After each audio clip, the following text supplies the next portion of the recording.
How much do you know about drones? From package delivery and aerial filming to search and rescue operations, drones are increasingly becoming part of our lives. Some want to make profit, some want it to be flying eyes in the sky, some just want to have fun. A fast-growing extreme sport where pilots compete head-to-toe with small flying drones while wearing first-person view goggles. It's drone racing, our news feature tonight. High up in the sky, inching closer to the finish line every second, are drones.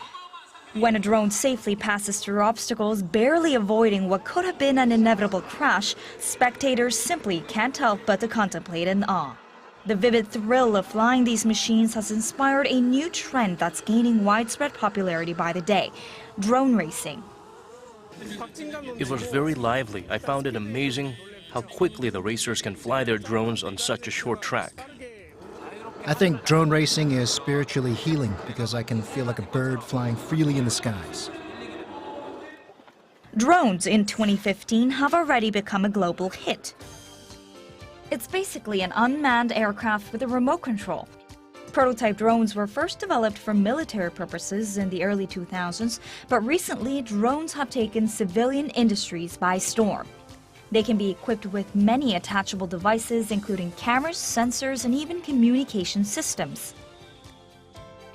America's biggest online retailer, Amazon, unveiled its 30-minute drone delivery plans, which have been in preparation from as early as 2013.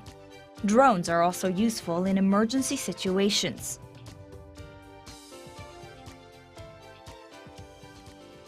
The global drone market is predicted to grow to over $11.4 billion by 2022, more than a twofold jump from 2010.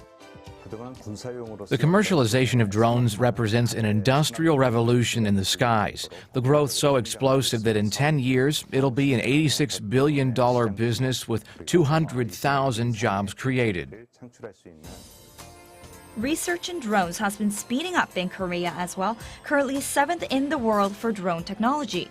As of now, drones are only used to spray pesticides or film movies with aerial cameras. But this year, a new domestic technology of a drone mounted with a portable telecommunications station was developed. The new gadget will allow drones to be put into search and rescue work in disaster zones, and test runs are scheduled to begin next year. The domestic market for drones as a hobby is also catching on. In fact, a new sport of drone racing has become the hottest trend these days. KT's GIGA drone racing, Korea's biggest competition of its sort, was held last Sunday at a shopping complex in Seoul, with 24 top players competing.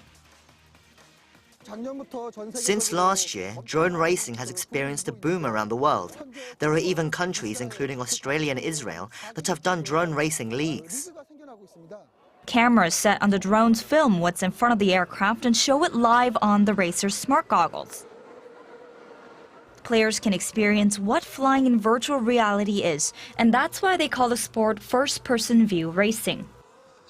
The drone industry is still at its early stages. In that sense, the racing competition provides an opportunity for non-users to become more familiar about the world of drones, which in turn will continue to expand as a fast-growing market.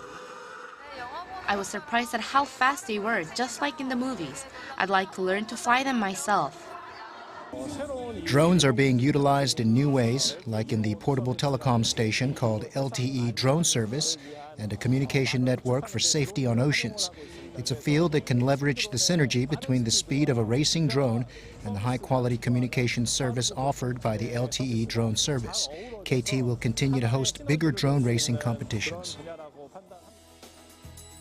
With drone racing emerging as a new sport, the sky is the only limit for the realm of drones in Korea.